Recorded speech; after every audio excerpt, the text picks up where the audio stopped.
Senate today is asking President Buhari to declare a state of emergency on the issue of insecurity in the country following the incident in Niger State and other parts of the country. And the president has given a directive to armed forces and the police to ensure immediate and safe return of all the students and teachers abducted in Kagara school in Niger State.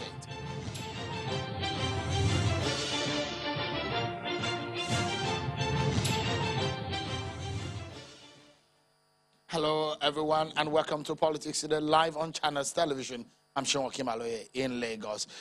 Another sad day in the history of the nation, yet some school kids have been taken away by abductors. Tonight, our attention is on the security situation in the country and the call for a state of emergency by the Senate. But before we get started, let's talk a bit some politics. A former governor of Ogun State, Chief Benga Daniel, has been officially admitted into the All Progressives Congress APC after being registered as a member of the party in the ongoing registration and revalidation exercise. He was welcomed into the party by the governor of Ogun, Ondo, Zamfara, Kano, Niger, and Kebbi states at his residence in Shagamu in Ogun State. The former governor said his decision to join the party is well thought out, asking Nigerians to join hands with the federal government and rebuild the socio-economic fortunes of the country. Governor Dapo Abiodun described the joining of the APC by Chief Daniel as a day the Lord has made, and just as he assured that the new entrants into the party will get a level playing field to play the activities. The decision to come and join the APC is a well-considered, well-thought-out decision. More than any time in the history of this country, what we need to do is to speak together with one voice. Our people have challenges. There is despondency in the land because of security challenges. And if anybody is patriotic, this is the time for us to join hands. And for us in Ogun State, we have no other choice. We have a good governor, and we are determined to support him to succeed. Well, reactions are already trailing the decision of the former Ogun's governor's defection to the APC. The People's Democratic Party says former governor of Ogun State, Benga Daniel, who recently joined the APC, left the APC some years back. I mean, precisely, they said he left in 2019 based on their record. They insist that it is wrong for anyone to say he defected from the PDP. At the press conference today, the National Publicity Secretary of the PDP, Mr. Kola Ologbodiyan, says the former governor submitted a formal letter to the National Working Committee of the PDP in 2019, notifying the party that he was resigning from active politics. Mr. Ologbodiyan also refuted reports of infighting in the PDP and the National Working Committee, insisting that no one is after the job of the national chairman of the PDP, Mr. Uche Secondus. Before we get talking about the decision, the discussion for tonight, that is the issue of security and how we can keep this nation together. There are some very strong warnings. For example, coming from a former head of state, General Abdulsalami Abubakar, who is warning that the nation is at a precipice of disintegration. God forbid, someone would say. But we get into that. What has happened to the Kagara students who have been abducted in the wee hours of today? We'll be talking about the senator who is representing that senatorial district. He's on the program tonight to discuss with us. But let's check some of your political roundup stories.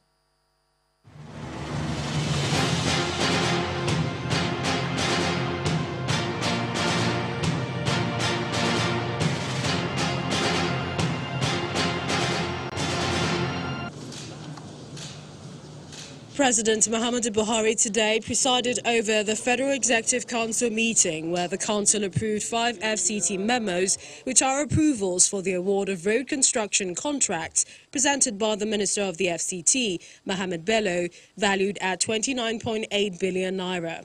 Also, Minister of Works and Housing, Babatunde Fashola, says the Council also approved 4 memoranda he presented. First, the Bini Ore Adebam Dele Road, particularly the section from Adebam Dele to Shagamu. The contract was first awarded in 2014 by the previous administration. Council also approved the contract for the Akwanga Kefi Makodi Highway, an existing contract executed under the China Exim loan.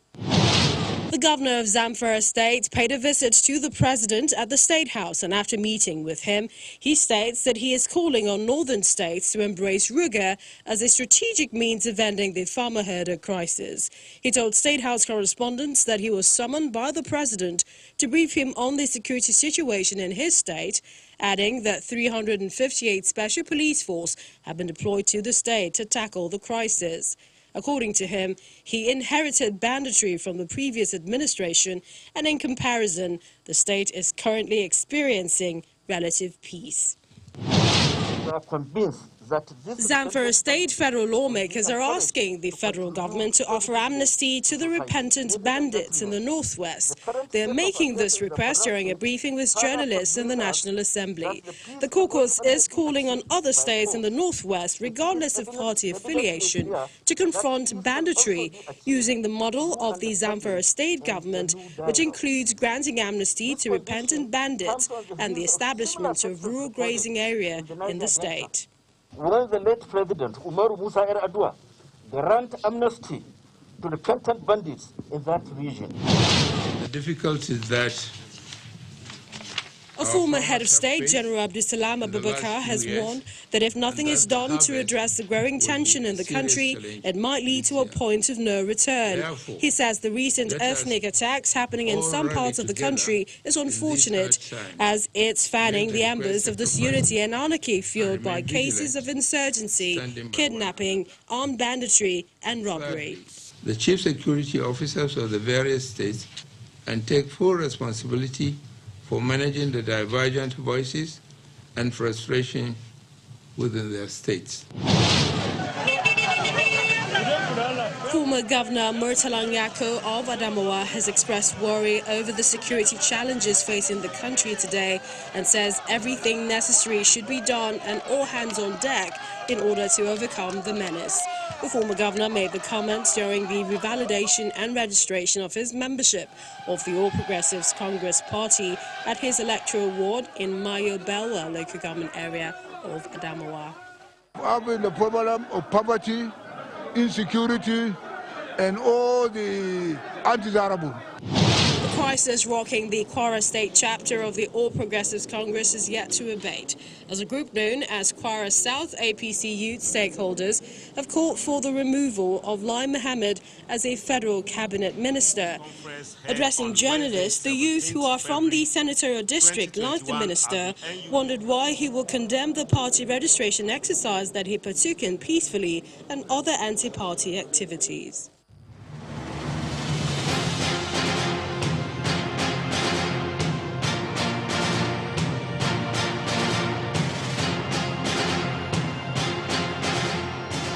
Thank you so much, everyone, for staying with us. And it is a sad story of what feels like deja vu. Yet another abduction of school kids, this time in Niger State, where one student has been killed, 27 other students, as well as 15 staff and family members abducted after the gunmen attacked the government science college Kagara in the early hours of today, where the attackers are said to have gained access into the school around 2 a.m., dressed in military uniform. Some of the students who escaped from the invasion began moving out of the school premises immediately after the incident. But look, we've heard this is not the first time, at least in the last 6 years or so, we've seen several school abductions. Now, look at those states that we have highlighted for you in red. This is some of the states we've seen some of the abductions in recent past. So in Niger State, that's the latest one in Kagara, and we'll be showing details of what has happened in Niger State, in Kagara, in that science school. The first one that we saw in 2014, at least in the recent time, was in Chibok, which is in Borno State. Afterwards, it was in Dapchi, in Yobe State. Then we saw one in December, late last year, 2020, in Katsina, the Kagara. Then now the Kankara, then now the Kagara. So let's look at some of what we have seen so far. So in Borno State, April 2014, 276 schoolgirls were abducted in their school in Chibok. In Dapchi, 2018, about 4 years later, 110 schoolgirls were abducted also in their school. In Kankara, that's the home state of President Muhammadu Buhari, Katsina State, 300 pupils were abducted also in their school. And today, this is what we know as of now, the Kagara situation, where 27 students, we understand, have been abducted. 3 staff of that school, 12 others were kidnapped. Some of them are family members of the kidnapped students, and 1 student, unfortunately, have been killed in that incident. But let's take a look at what we're seeing, a major security situation in the country, because the Senate are asking for a state of emergency. Take a look at get an overview of what is happening around the country. In the northwestern region of the country, we have banditry situation, cattle rustling. In the northeastern region of the country, insurgency, Boko Haram are making a mess of things over there, and the military are fighting it very hard. In the southwestern region of the country, we've seen clashes in recent past, where governors and leaders are speaking about this situation, where herders and farmers are clashing. That's the recent one that we're seeing. And now, so in all of this, the Kagara situation has brought us to talking about the way forward for this nation. So the Niger State Governor, Abubakar Bello, has ordered the immediate closure of all boarding schools in bandit-ravaged communities in the state. Meanwhile, a federal government delegation is in Minna, the Niger State capital, where they met behind closed doors with the governor of Niger State over the abduction. The members of the delegation include the Minister of Interior, Ralph Aregbesola, the National Security Advisor, Babangana Mongono, the Inspector General of Police, Mohamed Adamu, and the Minister of Information, Lai Muhammad.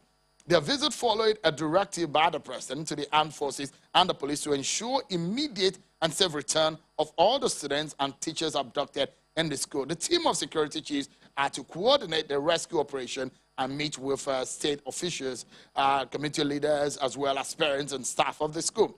Well, earlier today, the Senate is asking the President to declare a state of emergency on security in the country. The resolution follows a motion by Senator Sani Musa on the abduction of students from the Government Science College, Kagara, Niger State today. So Senator Sani Musa joins us tonight on the program. He's a senator representing that area in the Senate. He spoke passionately and emotionally on the floor of the Senate today. He joins us from our Abuja studio. Also, he's a retired military officer, General John Templong. Both of them are in our Abuja studio. Thank you so much, gentlemen, for coming tonight on the program. And perhaps let's begin the conversation I wanted to know, Senator, you were one of those who spoke on the floor today. But looking at what has happened, there, in fact, deeper situation beyond what we know in Niger State today. Over the last 7 years, bandits have terrorized Niger State. There are at least 13 local government areas in Niger State that have been terrorized by these criminal elements. What more do we know, Senator? Because when I spoke with you on the phone, you told me things are really bad. How bad are things there? Thank you, Sheun.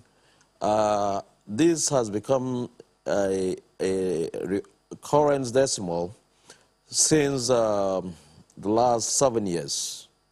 And I have said it almost every time I stood in the hallowed chamber. There is nothing I'm bringing more than the issue of security, especially in Niger East Senatorial District, which consists of about 9 local governments of the 25 local governments of Niger State.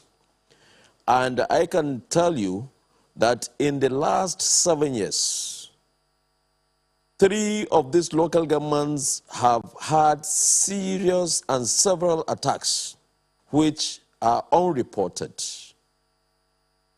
And because of that, I feel it necessary that government, going by the Constitution, which guarantees the protections of life and properties, I just feel it necessary and very important to bring it to the floor of the Senate to ask for the declaration by Mr. President of the state of emergency on insecurity in Nigeria.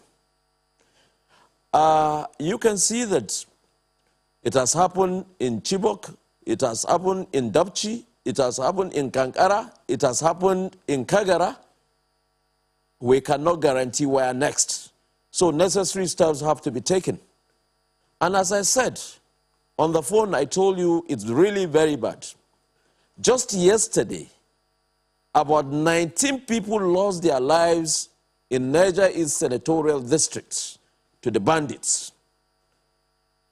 There is a village head of Zara in Kusharki district. This man had a bang in his door just yesterday night. And they forcefully entered his room, brought him out of that room, and shot him in the presence of his family, and took his brother, took his son and his wives away.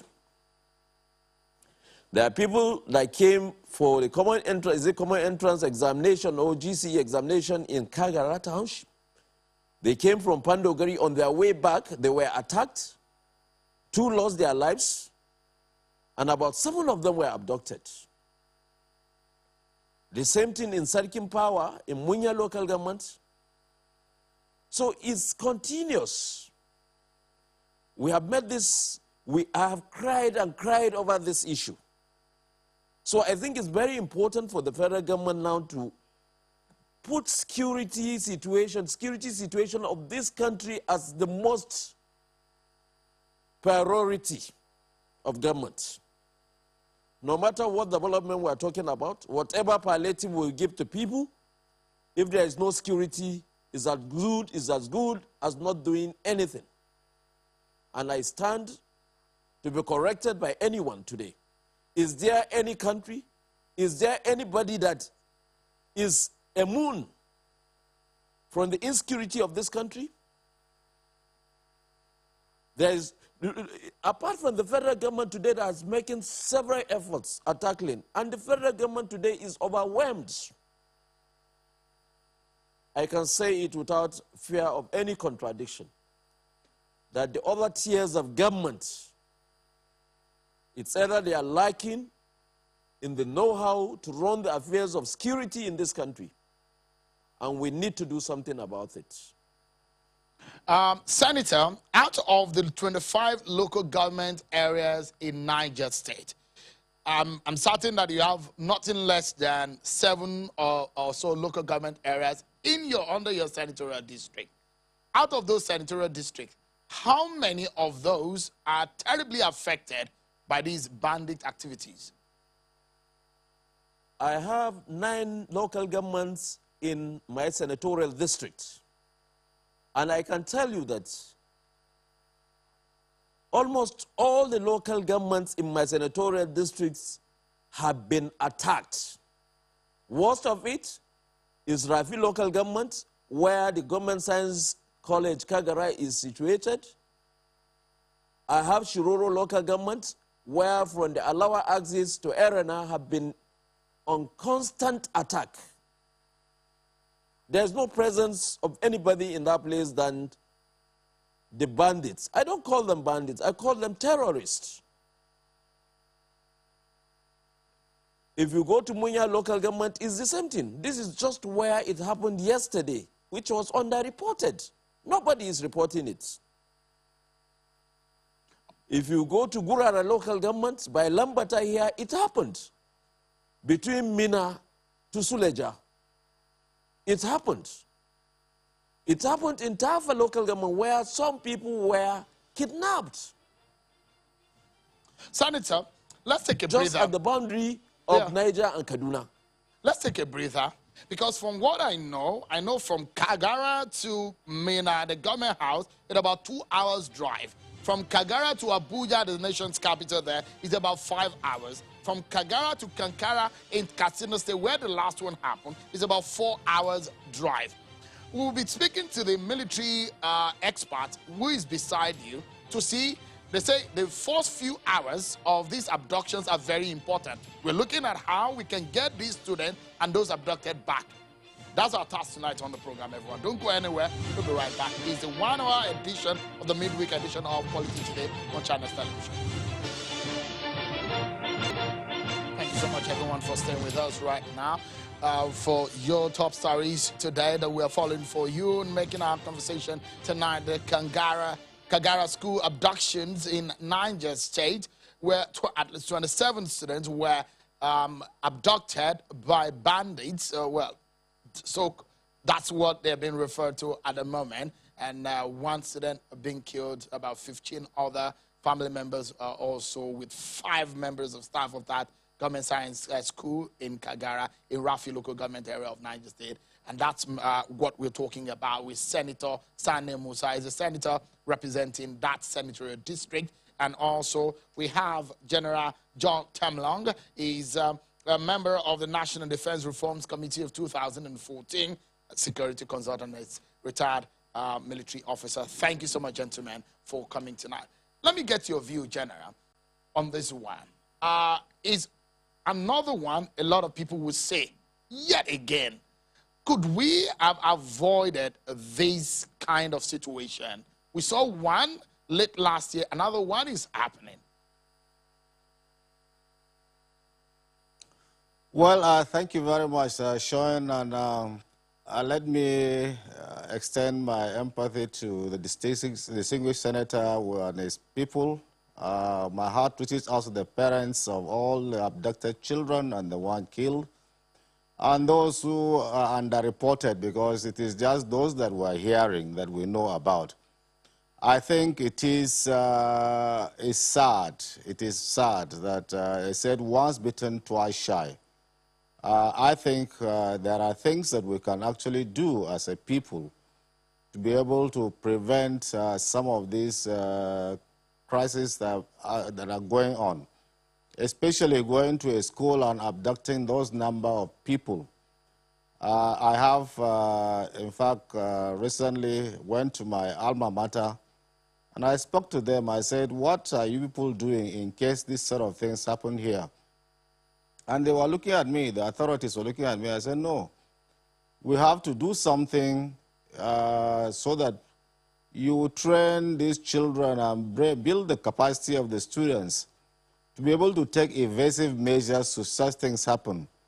It's very sad. It shows that these children are just like sheep being driven to the slaughter, because if somebody comes in a night without light, or even if there are light, and then you're able to pack about 300 children in the school, I don't know how many of them are, and then you pack those numbers and then load them in a vehicle. It's sad.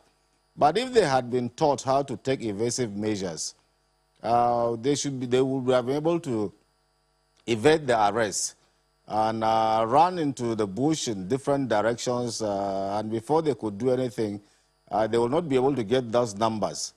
So it behoves now on us and the government. He has mentioned the state governments. I think the state governors need to do something. In fact, we discussed that with some of my friends, colleagues yesterday, and even today, that there is a capacity gap in terms of security at the governance level, at that level.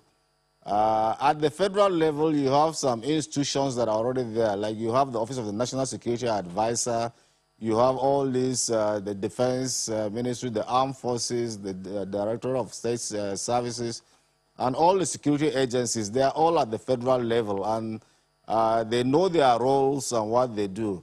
And when you go to the states level, they carry somebody, PAMSEC, and say, oh, it's PAMSEC security.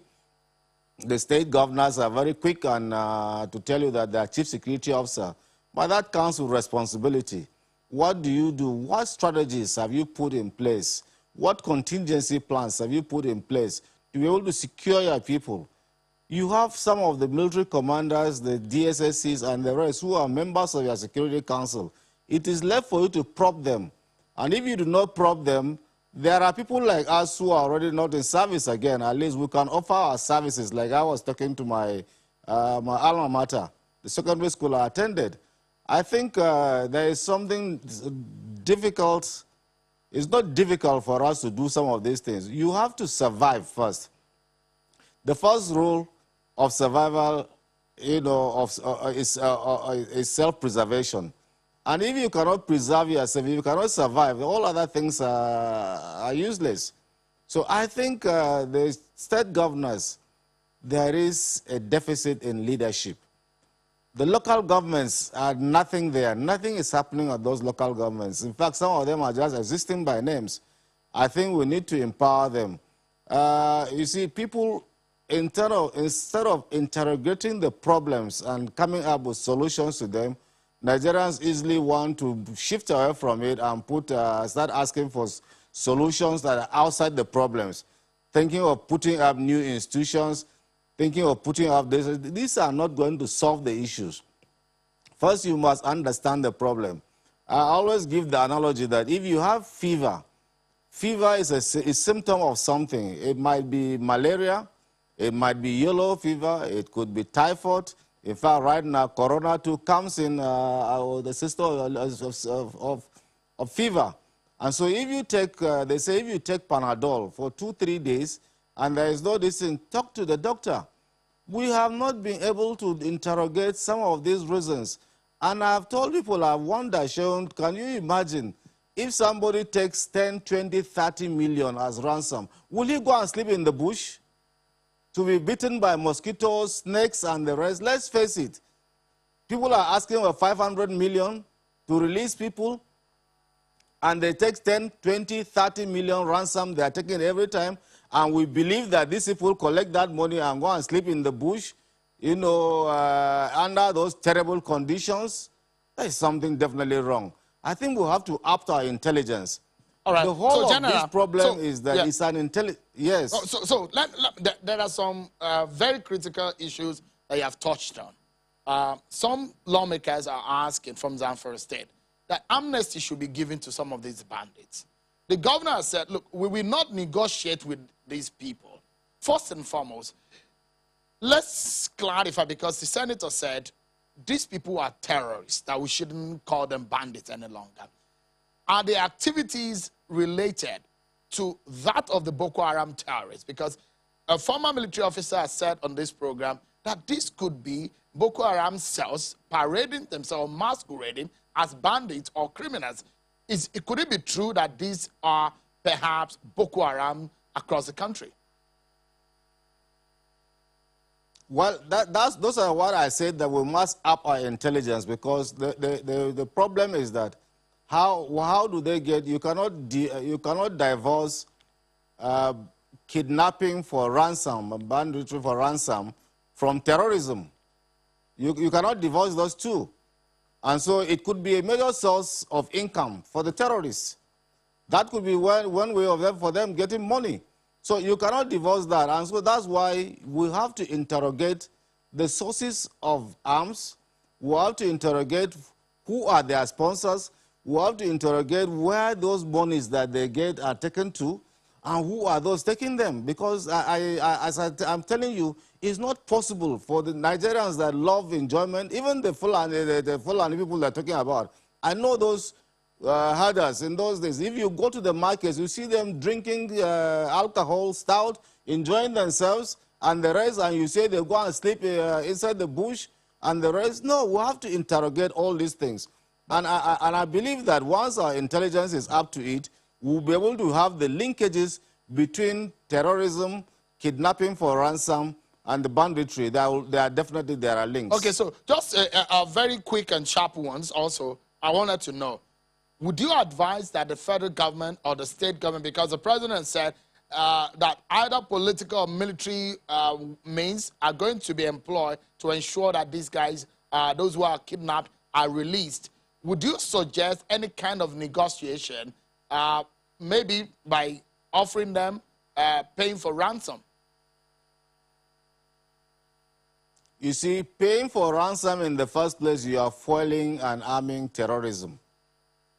You see, the government policy of saying they are not going to give ransom, that's the correct thing. Internationally, that's what they do. Because if you give that ransom, what do they do with it? You are arming them. You are foiling them. You see, criminality is criminality. Crime is supposed to be punished by the state. And I feel terribly bad when people try to compare what is happening now, this banditry and terrorism, with what was happening in the Niger Delta. You can't compare the two. Those people who are fighting for resource, they were not fighting. What resource are these people fighting for now? Apart from carrying people, dehumanizing them, killing them. You know, how can you go to a village and move straight to the village house without somebody leading you from that village, and you shoot him and kill him? There is something wrong. How can I come into, in fact, to get into this place, your studio is here, I had to use a Google map. But then, will you use a Google map in Kagara, or where he said they went and killed that village head, carried his brother, his wife, and the rest? It means they have informants. They have people who are collaborators in the cities or in the villages and the towns. So you must interrogate and get these ones. And that is why the basic thing that you need to do is to get an all-of-citizens approach to this crisis. All right. The so, National General, Defense Policy. Yeah, yeah. So, General, just a moment, quickly. Let me ask you, and I know this might be putting you on the spot. Do you think that our security is falling apart? No, our security is not falling apart, but we need to do so many things. You see, the security cannot be everywhere. If you read the National Security Strategy and then the National Defense Policy, you will find out that government has articulated well written out and thought out policies that should be able to secure Nigeria. But the problem is that the implementation is not carried out. And you see, the states are supposed to be part and parcel of this. For example, the National Defense Policy says it is a people-oriented policy that takes into consideration citizens' participation in national defense. That means citizens must be able to be part and parcel of what the security agencies are doing to secure Nigeria and to make Nigerians safe.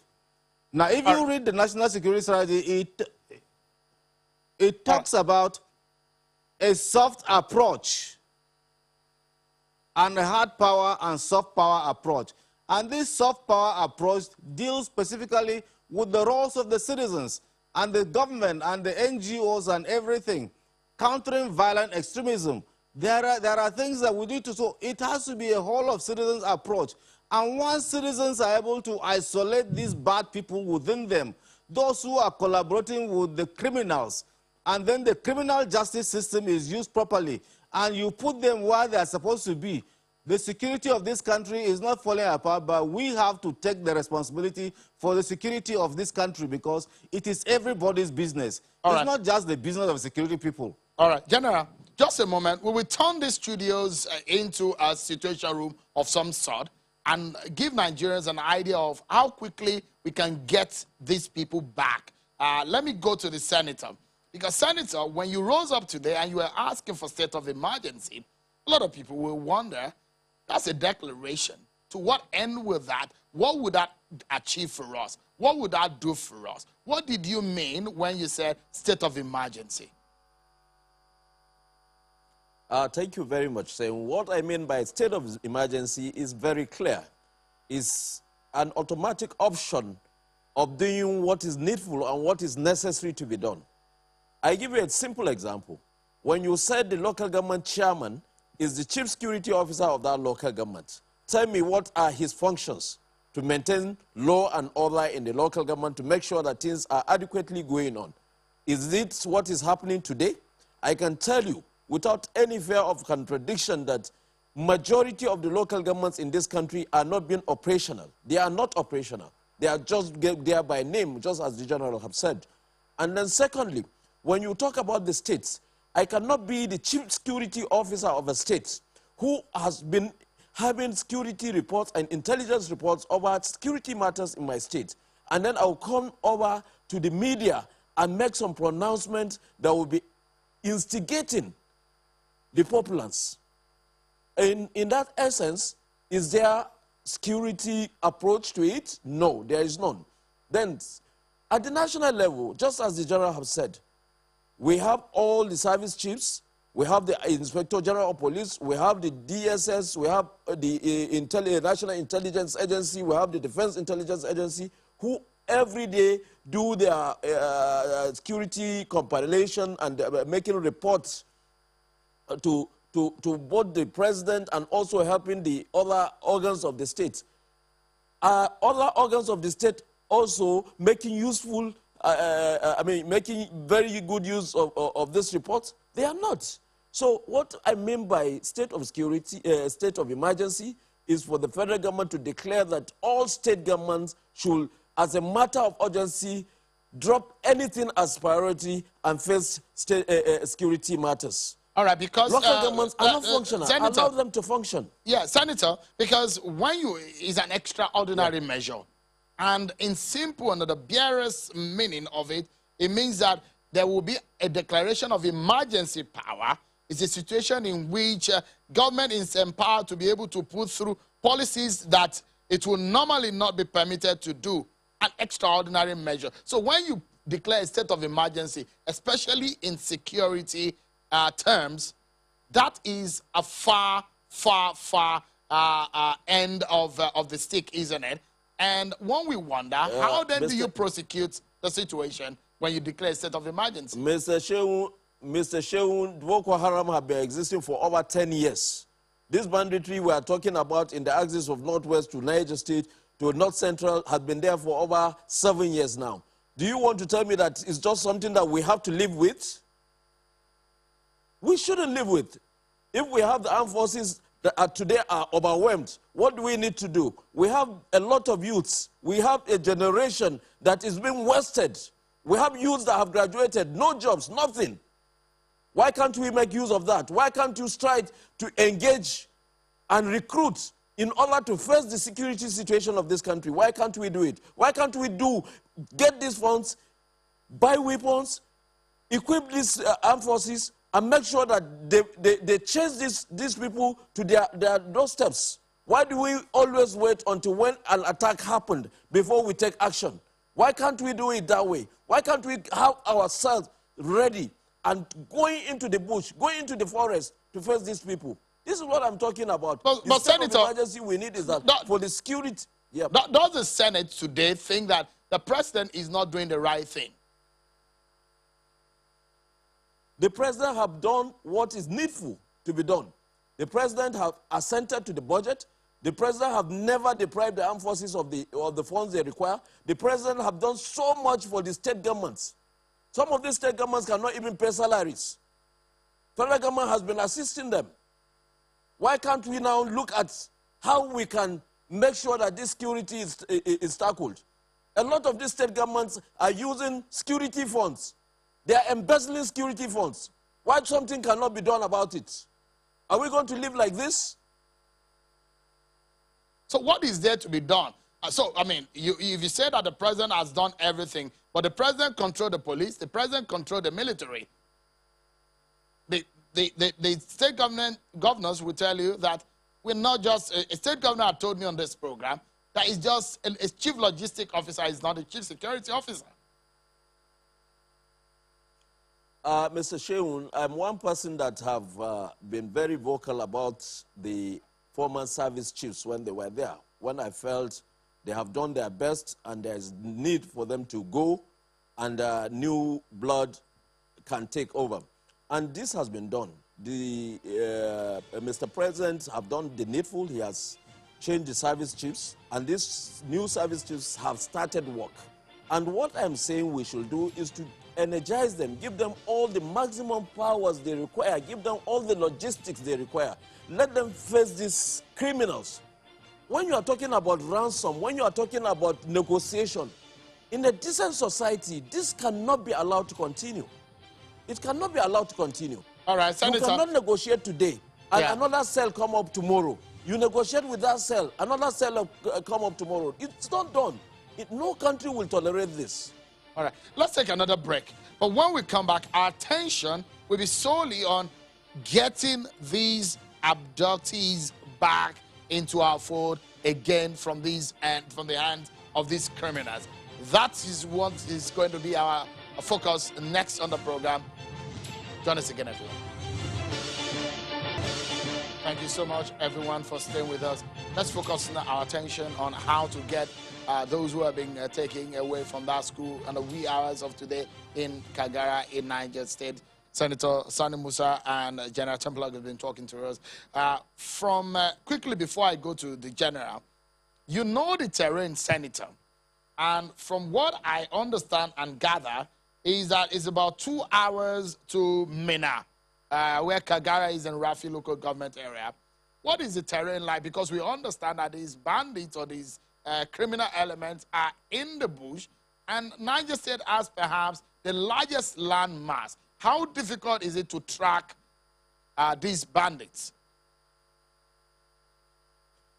Thank you. Sheun, when you're talking about the terrain, if you look at the forest, Kagara forest in Katsina and to Zampara, is the one that goes up to Kosharki forest and Kamuku forest through Kosharki, through Pandogari. And then you come to the other axis here to Shiroro, you will see that the Alawa forest is there, which has, by the consent of Mr. President, he has just given approval for Alawa forest to be one of the game reserves in this country.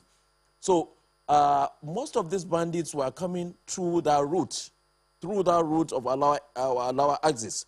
And I have made it, I have said it in so many of my emotions at the floor of the National Assembly, that the military should, as a matter of urgency, put a base within that Alawa axis. Because there is no way they can come in without going through Alawa when they are coming from Zamfara, when they are coming from any other part of the country, because that is where the forest, the den of the forest is. Now, what the military has done and what my governor has done, I will commend my governor here for taking that drastic action. When he has tried so many things and it's not working, he mobilized. He mobilized and tried to see how they will curb the Alawa axis of the forest. Meanwhile, these bandits have already come in. But without the manpower, without the lethal power that the armed forces can reinforce in that axis, we cannot do anything. And that is why today these guys have a field day.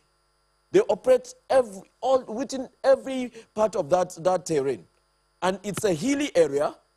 It's a forest, but it's not a damn forest that you cannot see with visibility. There's enough visibility in that area. All right. So let's. I think Yeah, I wanted the general what the state government is doing. Based on what you have spoken about now, based on what you have told us, General, they say that those first few hours are very critical when people are kidnapped. From that, the knowledge that we gotten from the senator about the topography of that area, what do we need to do, or what does the security agencies, what do they need to do to get these people back? Well, thank you very much, Sean. I think what you need to know is that this sort of operations are intelligence-driven. And I'm glad the governor of Niger State asked the people to give information as to the movement of these people. First, did they come inside vehicles? If they came inside vehicles, what direction did they drive into? You need to know all those things, because if they came on foot, then it means that there is a distance that they cannot go beyond that with those children within night. So they will be definitely within the various general area. But if they use vehicles, then you start looking at the direction where they move with. And then you need the locals to give intelligence about the movement and the type of vehicles, because for them to have moved about 40-something people, even if they are using pickups, then it will be just probably about 10, about 4 or more pickups. If you cram about 10 inside a Hilux. So you need to know all those, and those are products of information that will be given by the locals. So but General, it's important. Apologies to cut into your line of thought. But what I'm thinking about right now is the fact that the image in my head is our military capable of having drones in a situation room where they can monitor? Do we have the capacity to be able to remotely see how movements are being done in some of these areas? Do we have the capabilities?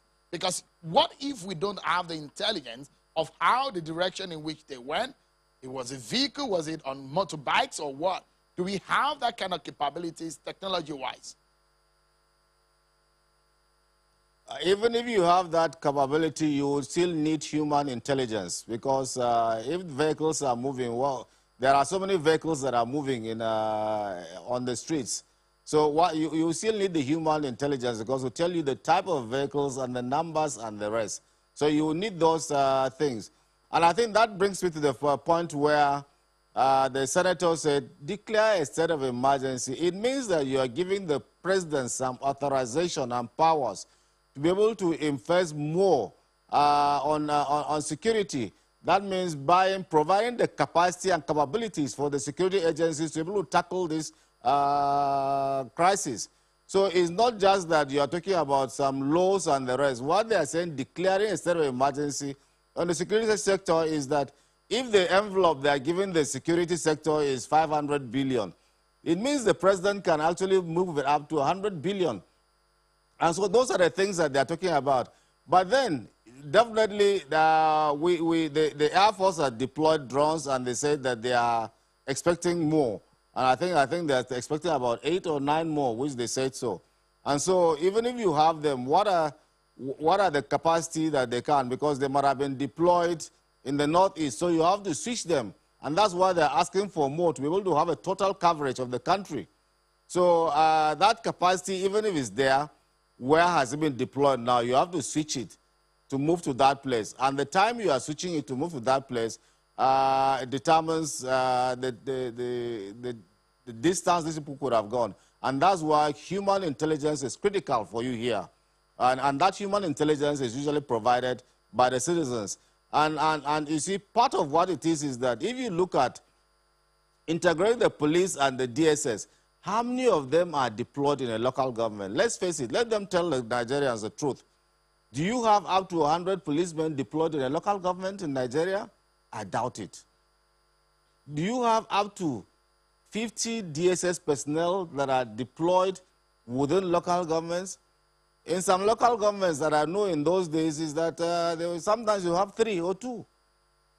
And I think those numbers are too inadequate, especially when you look at the vastness of Niger State in terms of land mass, in terms of, you don't even need numbers to say by much, but then you still need those numbers, because you don't rely too much on your informants. You need to check them critically too, because some of them might not be telling you the truth. So these are the areas that when the Senate is saying declare state of emergency, is that giving them, if their end strength is this now, you can say, okay, we want you to move your air strength to twice this number within this period of time. We want you to recruit 100,000 policemen within this period of time. You know, not the 10,000 that people were shouting about. And when you say 10,000, there are 774 local governments. How many are you going to deploy in a local government? It's just like a drop these things. So you need all these things. But definitely, even if you switch the drone, probably if they are deployed in the northeast or in the south or southwest, you have to switch it to where it is now. But you still definitely need human intelligence that will help in communicating with the drones. All right, so we're coming gradually to the end of the program. Let me allow Senator Sani Musa to give us the final thought on the program tonight. So we're looking at way forward. Are you optimistic, considering the Kagara situation? Because I'm trying to make a linkage here by the distance that we see from Kagara to Mina, 2 hours. Kagara to Abuja, 5 hours. Kagara to Kankara in Katsina, 4 hours. Could it be the same cell that are carrying out these kind of activities? If they are the same, what do we do? Because Zamfara, you share boundary with some of these states where we are finding some of these bandits operating. On a final thought, what do you think would be a permanent solution to this problem? Thank you, Sharon. I've spoken with my governor several times over this security issue, and he has also shared his views over this, and he has shown me where most of these problems are. Within this axis that these terrorists have been disturbing, that's between Katsina, Niger, Zamfara, and Kaduna, my governor has been able to show me how they've been sharing intelligence between himself and the Kaduna state counterpart. And it is by so doing that we are even able to know the locations where these people are even coming through and the rest of it. And the governor has even done some of his bits. But I am saying all the time that he has no powers to deploy a battalion of army or what have you. Being the chief security officer of that state, all he can do is to get information from the locals, and he has been getting this information. And we have been sharing this information together, and nothing, I'm telling you, nothing can be done without a federal might. That is the only way. And that is more reason why I'm asking the federal government to declare state of emergency on insecurity in Nigeria. Let them deploy. Let Mr. President bring a supplementary budget that will give adequate funding to the armed forces so that we can flush these people once and for all. 2023 is fast approaching. And by next year, you will see the polity will be hitting. And with the insecurity in this country, I'm telling you what our elders are talking about disintegration, what our elders are talking about the drums of war coming. We cannot run away from it. We need to do it right now. Senator, thank you so much indeed, Senator Sani Musa. I know you're passionate and you're emotional about this situation. But our prayers are with your people that these people are brought back and safely to. General John Tamlong, thank you so much indeed also for talking to us tonight on the program. Indeed, it's an interesting day. A day also that we saw the service chiefs face the House of Representatives for their screening. And we do hope that they may be able to get boots on the ground and get these people back home. Thank you so much indeed for talking to us.